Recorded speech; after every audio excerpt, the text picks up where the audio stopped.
একদিন এক বনমুরগি খাবারের খোঁজে জঙ্গলে ঘুরছিল। তখন সে দেখে তার দিকে একটি শেয়াল হেঁটে আসছে। মুরগিকে দেখে শেয়ালের ওকে খেতে ইচ্ছে করে। তখন শেয়াল মুরগিকে ধরতে তার পিছনে যেতে থাকে।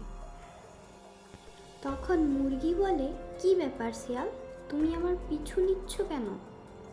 এবার শিয়াল বলে, আমি অনেকদিন মুরগি খাইনি, তাই আজ ভেবেছি আমি তোকে খাবো।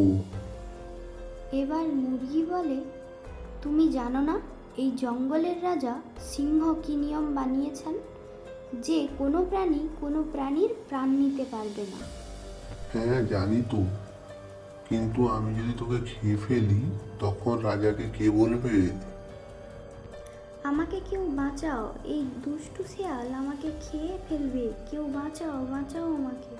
তখনই ওই পথ ধরে একটি হাতি যাচ্ছিল।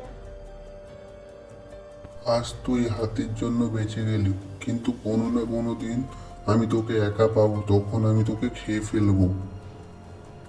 এই বলে শেয়াল ছুটে পালিয়ে গেল। হাতি মুরগির কাছে এসে বলল, কি হয়েছে, তুই বাঁচাও বাঁচাও বলে চিৎকার করছিস কেন রে মুরগি? এই দুষ্টু পাজি শেয়াল আমাকে খেতে চেয়েছিল, ভাগ্যিস তুমি চলে এলে, নয়তো আজ আমায় খেয়েই ফেলতো। কেন, সে কি জানে না এই জঙ্গলের নিয়ম, যে কেউ কারো প্রাণ নিতে পারবে না?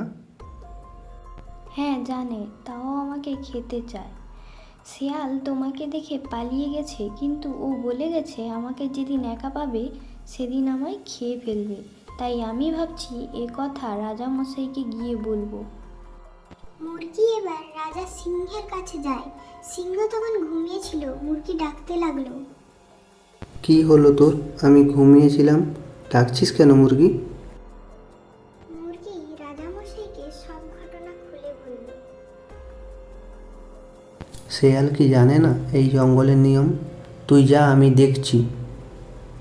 তারপর সেখান থেকে মুরগি চলে